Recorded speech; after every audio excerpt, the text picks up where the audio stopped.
the national news on Wells Radio, 89.3 FM, your preferred awesome radio. We are reaching you live from Wells Broadcasting House along Alafin Avenue, Oluyole Estates, Ibadan. I am Kunle Olowu. First, the headlines.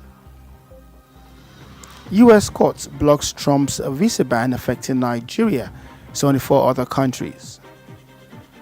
APM petitions EFCC, National Assembly, over alleged 12 trillion naira subsidy savings discrepancy. And Yari accepts appointments as APC 2027 presidential campaign DG. Finally, Makinde urges voters to judge 2027 candidates by records and ideas. Those are the headlines. Now the news in details.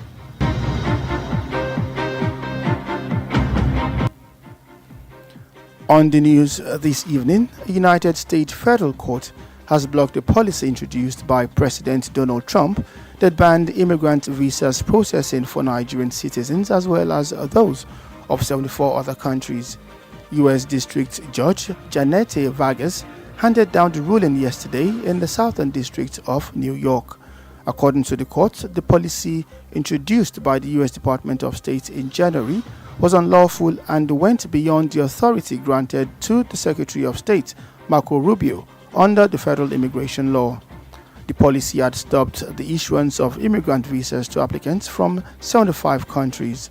Recall that the Trump administration had justified the move on concerns that applicants from the affected countries could become dependent on public assistance after entering the United States.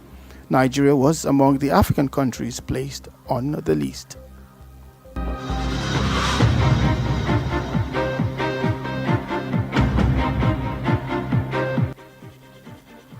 Also in the news this evening, the Allied People's Movement, APM, has petitioned the Economic and Financial Crimes Commission, EFCC, and the National Assembly over what it described as discrepancies in the federal government's accounts of funds realized from the removal of petroleum subsidy. The party alleged that about 12 trillion naira in subsidy savings could not be properly accounted for, insisting that the disputed amount was large enough to finance major infrastructure projects, including a new refinery and about 1,000 kilometers of railway. The latest demand followed the federal government's disclosure that 15.8 trillion was realized as savings from subsidy removal, a figure the APM has rejected as inconsistent with an earlier government estimate of about $20 billion, then valued to be about 26.9 trillion naira. In a statement issued by its National Publicity Secretary, Abubakar Yusuf, the party said the disparity between the figures raised serious concerns about the actual amount saved and the utilization of the proceeds.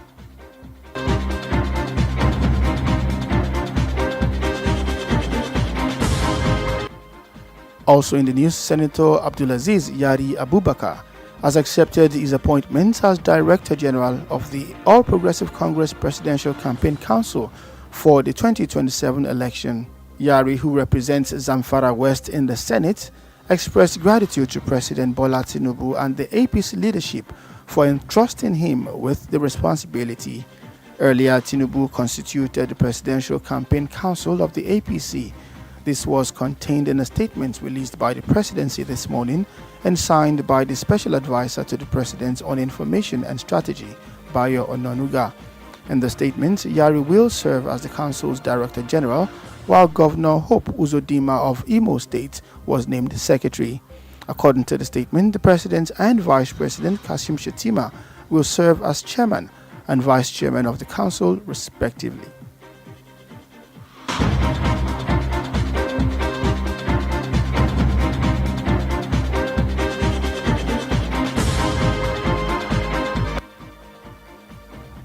And also, the Federal Capital Territory Minister, Nyesom Wike, has revealed why he would never accept an appointment to head or serve on the All Progressive Congress Presidential Campaign Council. He warned that history is littered with campaign director generals who suffered humiliating political defeats in their home state. Speaking today during an interactive session with reporters after inspecting projects in the nation's capital, the former Rivers State governor dismissed public speculations over his inclusion from the former party's campaign structure, insisting that real political leverage is anchored in local grassroots dominance rather than vanity appointments on national committees. Wike anchored his stance on historical trends dating back to 2015 general elections, pointing out that successive campaign director generals across Nigeria's major political parties has systematically failed to deliver their home states while managing national operations.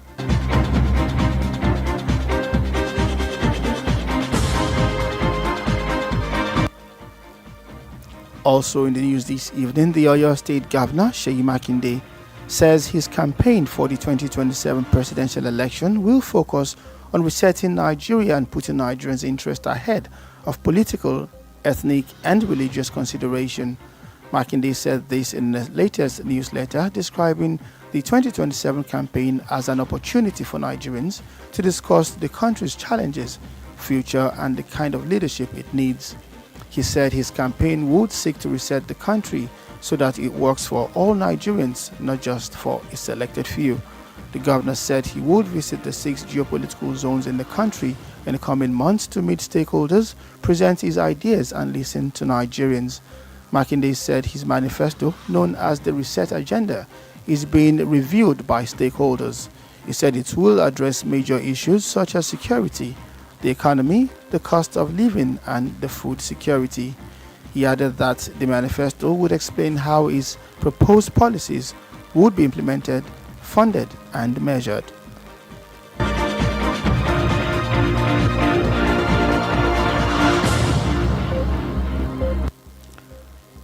The African Democratic Congress 2027 presidential candidate Atiku Abubakar has rejected the stance by the Federal Bureau of Investigation that disclosing President Bola Tinubu's record in the United States would endanger lives.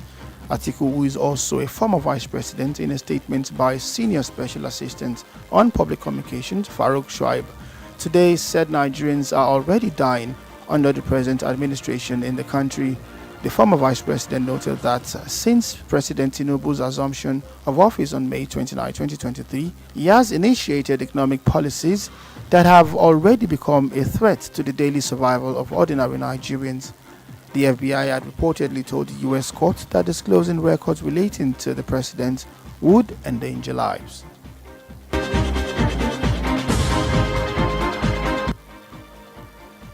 And finally, on the news this evening, the All Progressive Congress governorship candidate in the August 15, 2026 election in Osun State, Bola Oyebamiji, has alleged fresh attack on members of the party and appealed to Governor Ademola Adeleke to call his supporters to order.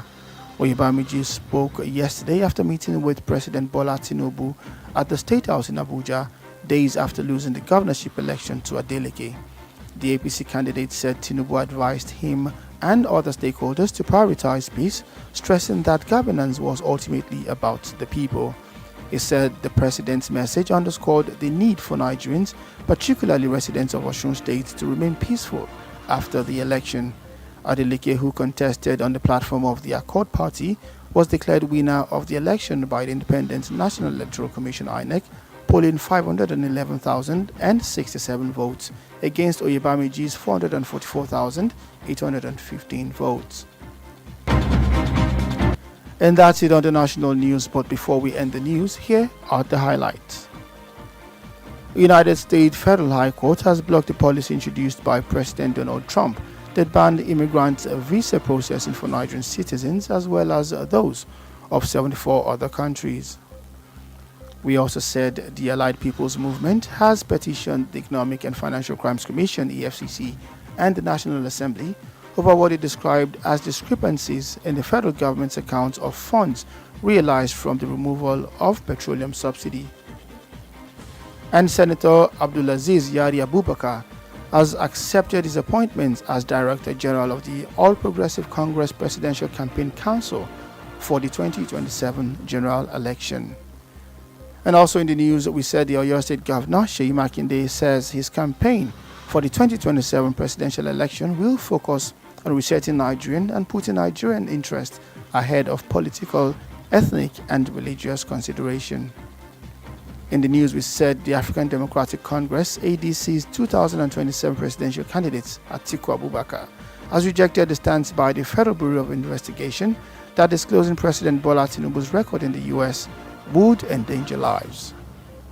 The bulletin was compiled and edited by Kunle Olowu. Remember to stay connected with us on all social media platforms at Wells Radio 893. Also like our Facebook page at Wells Radio 893 FM fan page. You can listen live via our website www.wellsradio893.com. Also call or WhatsApp Wells Radio Newsroom on 091-6893-2000 for any eyewitness accounts. I am Kunle Olowu. Thank you for listening and God bless you.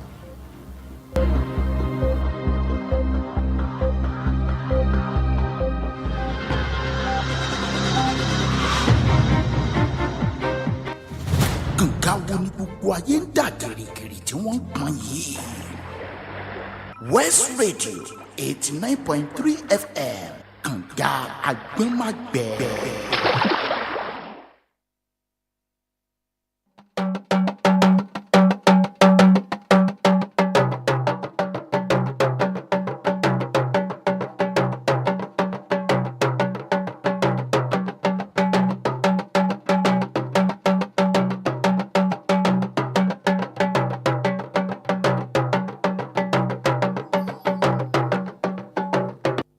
Ẹ̀kálẹ́ ìròyìn ilé wa ló ń dé sétí gbọ̀yìn láti ìkànnì Wells Radio 89.3 FM.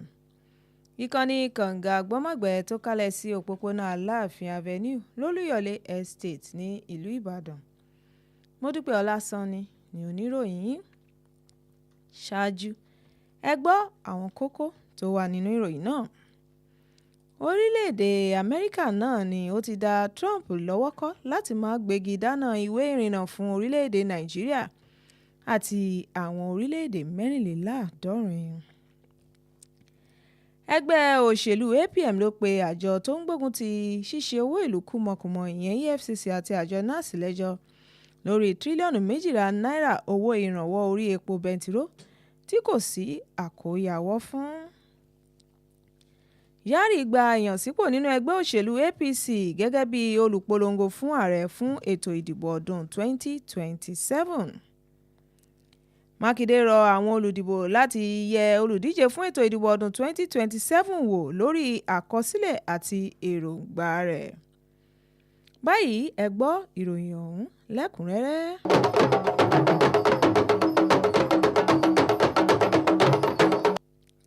Ilé-ẹjọ́ ìjọba àpapọ̀ orílẹ̀-èdè Amẹ́ríkà ló ti wọ́ igi lé àbá tí ààrẹ ilẹ̀ Amẹ́ríkà yún Donald Trump là kalẹ̀ láti dènà ṣíṣe ìwé ìrìnnà fún àwọn aṣíwọ̀lú èyí tí àwọn ọmọ orílẹ̀-èdè Nàìjíríà àti orílẹ̀-èdè 64 wà lára wọn, níbi tí adájọ́ Janet Vargas ti gbé ẹjọ́ náà kalẹ̀ ní ọjọ́ Ẹtì ní ẹkùn gúúsù ti ilẹ̀ New York. Àbá yìí ni ààrẹ orílẹ̀-èdè ọ̀hún ní òun gbé kalẹ̀ látàrí kí àwọn orílẹ̀-èdè ọ̀hún má bàa tàn kí àwọn orílẹ̀-èdè tó ń gbégi dáná lé kí wọ́n má bàa wá máa tàn sí àwọn lọ́dọ̀.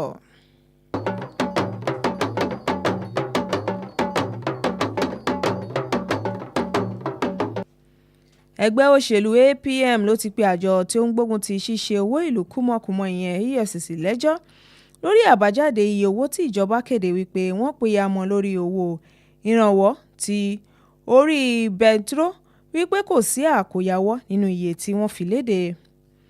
Ẹ̀wẹ̀ ẹgbẹ́ òṣèlú ọ̀hún ló ṣe lálàyé wípé tírílíọ̀nù 2 náírà náà ni kò sí àkóyawọ́ fún, tí iye owó yìí sì tó ṣe àwọn iṣẹ́ àkànṣe lórílẹ̀‐èdè Nàìjíríà bíi kíkọ́ ẹbu ìfọpo tuntun, ṣíṣe rélùwé oní ibùsùn 1000 pẹ̀lú.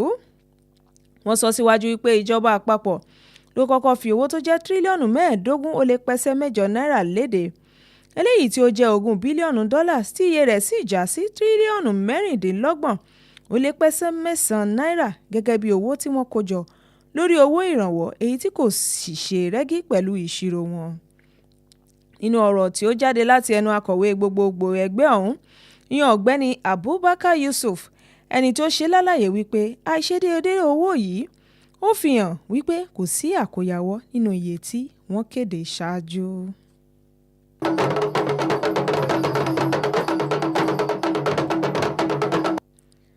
Alákòóso Abdulaziz Yari Abubakar ni wọ́n ti kéde gẹ́gẹ́ bí alága fún ìpolongo ìbò ọdún 2027 nínú ẹgbẹ́ òṣèlú APC. Yari tí ó ń ṣojú ìwọ̀ oòrùn Zamfara nínú ilé aṣòfin àgbà ló dúpẹ́ lọ́wọ́ ààrẹ Bọ́lá Tinubu fún àǹfààní tó fún òun àti àwọn adarí fún ìgbẹ́kẹ̀lé wọn nínú òun láti ṣe ojúṣe òun.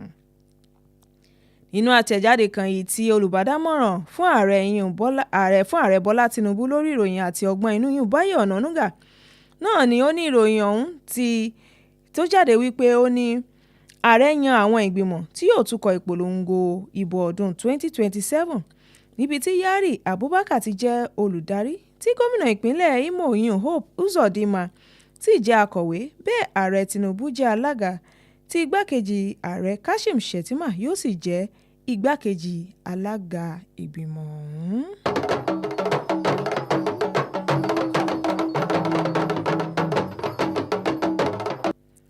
Alákòóso fún olú-ìlú ilẹ̀ wa Nyesom Wike ló kéde wípé òun kò lè láíláí jẹ oyè ẹni tí yóò tukọ̀ ìpolongo ìbò nínú ẹgbẹ́ òṣèlú APC, tí ó sì ṣe àpèjúwe àwọn tí wọ́n ti ṣe irú rẹ̀ láti ẹ̀yìn wá tí wọ́n sì ṣe bẹ́ẹ̀ fìdírẹmi ní ìpínlẹ̀ wọn.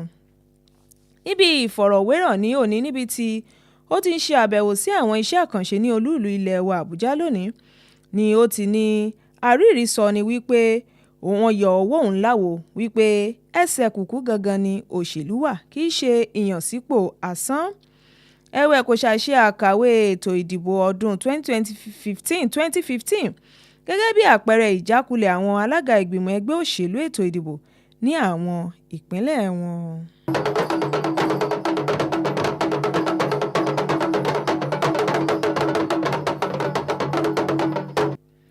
Gómìnà onímọ̀ ẹ̀rọ Ṣèyí Mákindé ló ti kéde wípé ìpolongo òun fún ipò ààrẹ ní ọdún 2027 ní láti ṣe àtúntò orílẹ̀-èdè Nàìjíríà àti láti jẹ́ kí ìfẹ́ àwọn ará ìlú kó lékè òṣèlú, ẹ̀sìn àti ẹ̀yà. Nínú àtẹ̀jáde tí ó jáde láìpẹ́, Mákindé kéde wípé ìpolongo ìbò ọdún 2027 yóò fún àwọn ọmọ orílẹ̀-èdè Nàìjíríà láǹfààní láti sọ ìpèníjà orílẹ̀-èdè yìí, ọjọ́ iwájú rẹ̀ àti irúfẹ́ adarí tí wọ́n nílò, àti wípé kò ní kàn ní fún àwọn kan ní àǹfààní kí àwọn kan kí ó wá máa jẹ àǹfààní. Ó ṣe lálàyé wípé àwọn tí ọ̀rọ̀ kàn ló ń yẹ ohun tí òun pè àmọ́ fún orílẹ̀-èdè Nàìjíríà yìí tí a ó pè ní reset agenda, yẹn ètò àtúntò. Ẹ̀wẹ̀ ó kéde wípé òun yóò bẹ ẹkùn mẹ́fẹ̀ẹ̀fà orílẹ̀-èdè yìí wò ní oṣù tó ń bọ̀ láti ṣe àfihàn ohun tí òun gbé lọ́wọ́ àti bí yóò ṣe máa lọ.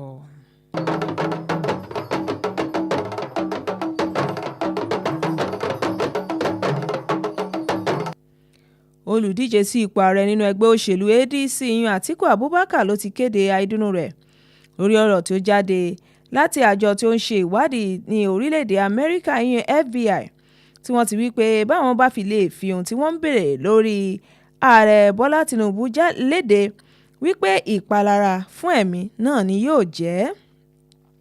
Nínú ọ̀rọ̀ tí Atiku Abubakar láti ẹnu akọ̀wé àgbà ìròyìn rẹ̀ Frank Shuaibu náà ni ó ti kéde wípé ìṣèjọba rẹ̀ ó ti pa àwọn ọmọ orílẹ̀-èdè Nàìjíríà kú fẹ̀kàn tẹ́lẹ̀. Atiku kò wá ṣàìsọ wípé láti ọjọ́ 29 ọdún 2023 ni ìṣèjọba ààrẹ Bọ́lá Tinubu ti mú ara ní àwọn ọmọ orílẹ̀-èdè Nàìjíríà.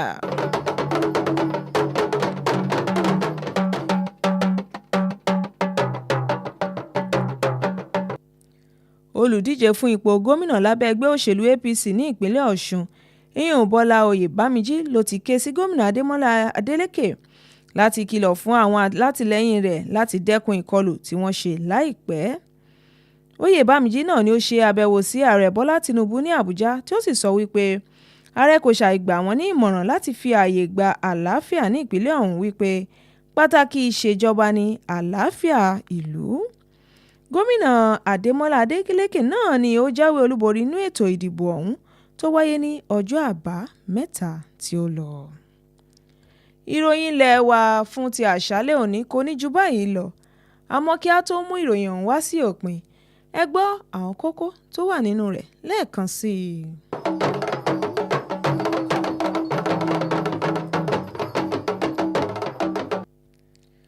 orílẹ̀-èdè Amẹ́ríkà ló ti dá ààrẹ Donald Trump lọ́wọ́ kọ́ láti má gbégi dáínà ìwé ìrìnnà fún orílẹ̀-èdè Nàìjíríà àti àwọn orílẹ̀-èdè mẹ́rìnléláàádọ́rin mìíràn. Ẹgbẹ́ òṣèlú APM ló pe àjọ tó ń gbógun ti ṣíṣe owó ìlú kúmọkùmọ ìyún EFCC àti àjọ NAS lẹ́jọ́ lórí tírílíọ̀nù 2 náírà owó ìrànwọ́ orí epo bẹntiró tí kò sí àkóyawọ́ fún. Yari náà ló gba ìyànsípò nínú ẹgbẹ́ òṣèlú APC gẹ́gẹ́ bí olùpolongo fún ààrẹ fún ètò ìdìbò ọdún 2027. Mákindé náà ló rọ àwọn olùdìbò láti yẹ olùdíje fún ètò ìdìbò ọdún 2027 wò fínífíní lórí àkọsílẹ̀ rẹ̀ àti èròǹgbà rẹ̀ fún àwọn ará ìlú. Kunle Olowu ló ṣe àkójọpọ̀ àti àtúntò ìròyìn. Ẹ ṣe àmúlò àwọn ojú òpó wa gbogbo ìyún àti Wells Radio 893 FM fanpage àti www.wellsradio8383.com.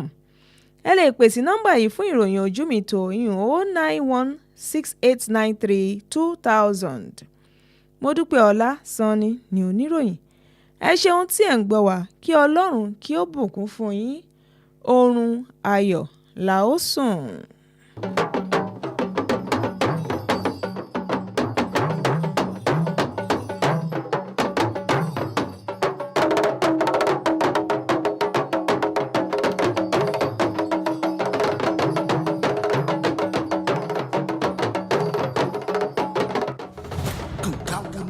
ayé ń dà gìrìgìrì tí wọ́n ń pọn yìí. West Radio 89.3 FM kànga àgbẹ̀màgbẹ̀.